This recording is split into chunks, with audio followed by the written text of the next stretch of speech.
This program is sponsored by Bet's Gold Coin. Join us for family-friendly dining. Hi out there. My name is Bob Borchard, coming to you from Old Town Mariposa and the historic Mariposa Hotel in our 3MC studios. And I have with me today Mr. Mark Rowney, the infamous Mark Rowney, an old friend and the director of MPUD, Mariposa Pubic Utility District. Mark, welcome to the Old Town Show. Thank you, Bob. Let's start off with talking a little bit about you. Well, my dad moved here in 1948, and he did some survey work for Norris Udell, used to be the county surveyor. He did some work. I worked mine tailings at the Pine Tree Mine. Just did about anything, trying to make a few bucks, and lived out on Silver Bar Road. And my two older sisters and three older sisters and one older brother were born in Alameda because they didn't have a hospital here yet. And in 1950-52 they built the hospital, and I have one sister that was the first girl born there. And I was born in 56 at John C. Fremont Hospital. So I have 5 sisters and 2 brothers. And so obviously went to school here. Yes, I did. Played sports. I did wrestling and track in high school. So running around in Mariposa, you came across Mariposa Public Utility. When did you start working with them? I started working for the utility district when I was 21, about 1978, 77, towards the end of the 76, 77 drought. And you worked with my old friend George Matlock. I worked for George.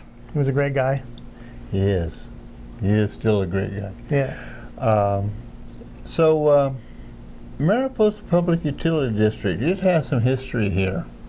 You know, Leroy Radonovich, you know that guy. Oh yeah, I know. He and I have been talking a lot about the history and how these communities get to be the communities, city building.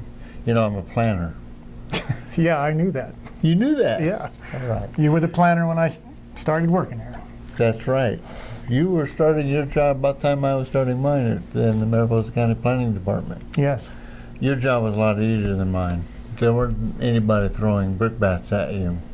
But that's another story. We'll talk about that on another show. But one of the things I want to talk about is MPUD and infrastructure. Mariposa is the only town in Mariposa County that had a water system going back to early 40s, right? The first water system was built in 1950. They built the Stockton Creek Reservoir at 4950, and it broke the first time it filled. And then repaired, and then we started the water system. Okay. Before that, the town was pretty much serviced by spring tracks. There was, as I recall the old maps, there was a Trabuco spring track, and there was a few others, and there's still pipes running around this town from those old springs. We still run into a few. There's still a spring box from the courthouse spring that's up by the Parks and Rec, and then of course the Trabuco spring lines, they don't come into town anymore. They've all been broken up, but yeah, there was several. So the point of all this is that without sewer, water, storm drain, it was hard for these communities to become real communities. And with the development of MPUD in the 40s, you get utilities coming into town, and we had sewer, water, and of course storm drain was part of the Public Works Department's responsibilities with streets and roads. But that's pretty much why Mariposa became a town compared to some of the other small villages around the county. So it has some real challenges for the district operators, but there was some real challenges for these people putting this all together back in the 40s.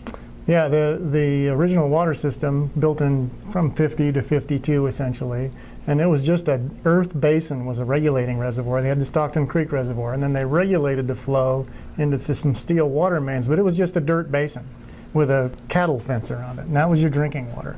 And then it evolved into they used chlorine to disinfect the water in the 50s, and then they thought they'd concrete in these basins to make the water a little cleaner. And they were concreted in by about 1960. They had these cement ponds still open in the top, and it was still just protected by a cattle fence.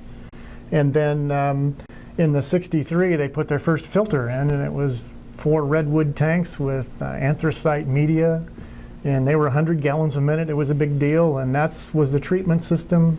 And the storage was still open storage, just a cattle fence again, when I came in about 1978. And then we built, in 1983, we built the first filtration plant with the first water tank that's a 1 million gallon tank that's all enclosed. And then in just recently, in 2013, we finished a new water treatment plant. And it was about $5 million, and we funded it mostly through grants from the State Revolving Fund and Prop 50. And that's a membrane plant with an activated carbon follow-up. In fact, here's a sample of the membrane. There's 72 of these in each filter skid. There's 2 filter skids. Excuse me, there's 36 in each filter skid, so there's 72 total. And we can filter 1 million gallons a day. This is actually a filter. 1 million gallons a day. 1 million gallons a day. And then this is a membrane. This would be a lumen of the membrane. There's the center is hollow. Yeah. And this will filter particles out to 0.01 microns. And you can't see the holes, but water filters through the outside of this membrane, goes out the little tube, out the bottom, and that's your filtered water. So all your surface water goes through this membrane. Cool. So water quality, we're in pretty good shape. We do meet all the California and EPA drinking water regulations, finally. Okay, finally. Yeah. Well, there's been some problems over the years, but we're getting there. Also in the sewer business, when did that come about? Sewer business, the original plant was built in 1958. 1958. Before that, we were talking about outhouses and septic tanks? Yeah, yeah. In fact, if you talk to Leroy, he'd tell you that you could smell this town before you got here. I don't think we want to talk that much about it. Okay. But, you know, that's pretty much the story of a lot of the frontier towns. But I won't get into that. But I just got back from a little trip back into Wyoming. And, you know, frontier ranch lifestyle, outhouses and whatnot are still pretty much, they're all there. They don't use them so much anymore, but, you know, Yeah, they're all they're there. Yeah.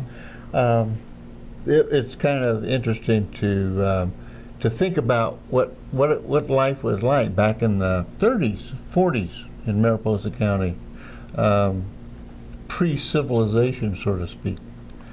But the sewer plant is kind of a big deal, because I was around in the days when you were going through some major upgrades, and maybe we could talk about that.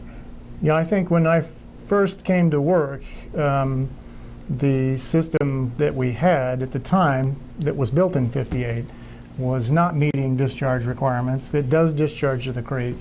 And we built a project under clean water grants in 1983, and those are the oxidation ditches you see there. That plant is actually still running at about 30% of its hydraulic capacity.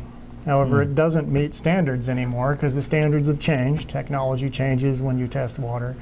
So let's just slow down a minute. Okay. We talk about standard. You know, I've been around this business a little while, and when people talk about tertiary treatment, you want to explain what that really means? Well, the system we have now is a biological process, so it's a secondary treatment plant. And it's just the biological process, and we bring it to that point, and then we disinfect the water, send it to the creek. To add the tertiary treatment portion, you'd be putting it through a filter after you've done the biological process. And that's the third stage of treatment. And that's essentially putting a water treatment plant or water treatment type facilities at the end of this secondary or biological process. And that's what we're striving to fund right now, is to put in a tertiary system, and then we would no longer use chlorine for disinfection. We would use ultraviolet light. And that's our plan. We're trying to get that project funded. As a matter of fact, we hope to be hiring an engineer to do the design in the next 2 weeks. Next week? to start the design in the next 2 weeks. Okay. I've been through a few clean water projects. It's has a pretty onerous process. How do you feel about it, taking that on?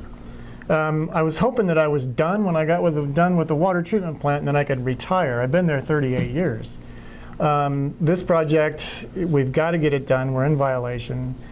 And the permits are renewable every 5 years, so you always get new rules every 5 years. The ironic thing is you pay for a project over a 20 or 30-year period, so we have to make it so we can anticipate what the future requirements are going to be for discharge to the creek. Mm-hmm. But we've just gone through the environmental process, and I'm not sure that we're finished, but it took us 3 submittals of just the biological resources report, just to give you a flavor of what it takes to get through the environmental process. I have a fairly good idea what the flavor is. Yeah, we have a deep appreciation for the environmental process. Well, but the point is that we're moving forward, and Mariposa is upgrading its sewer and water systems and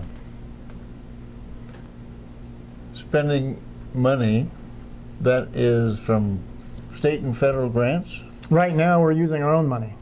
Right now, We have gotten no grant money yet. We are applying for grants through State Revolving Fund, and then we will be for USDA as well. We hope to get it fairly well funded. And that's a pretty tough game too. Yeah, it's going to be 4 Well, to that 8 goes your million. retirement, huh, Mark? Yeah, that's going to shorten up or lengthen my time here, and I still have kids in college too.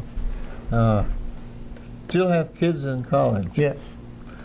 Well, they'll enjoy the benefits of all your hard work, and so will my kids and grandkids. Yeah. Mark, we're going to wrap it up here pretty quick, but I got one question I got to ask you. You know, in this business, being a resident, a lifetime resident of Mariposa, it's kind of tough to find a career. Young guys coming out of school and whatnot. You have any advice for young people about how we get involved in all this? Just work hard. Work hard. Yeah, and have good character, work hard, and do whatever it takes to do whatever you're doing. No matter if you're cleaning toilets or you're, working on a ranch or whatever you're doing, just work hard. And the utility business is a good opportunity for young people to get into for a career. Mm-hmm. A lot of people don't think of it. They think doctors, lawyers, cops, firemen. But water treatment plant operator in a grade 3 water plant operator in Oakland makes $90,000 a year. Really? Yes. Sign me up. Yeah. Anyway, Mark, thank you very much for joining Okay, us. thank you, Bob. And we're going to be hearing in the next few weeks about all the fun things you're going to be launching with respect to upgrading our sewer plant. And for you folks out there, thank you very much for joining us. And we'll be seeing you again soon.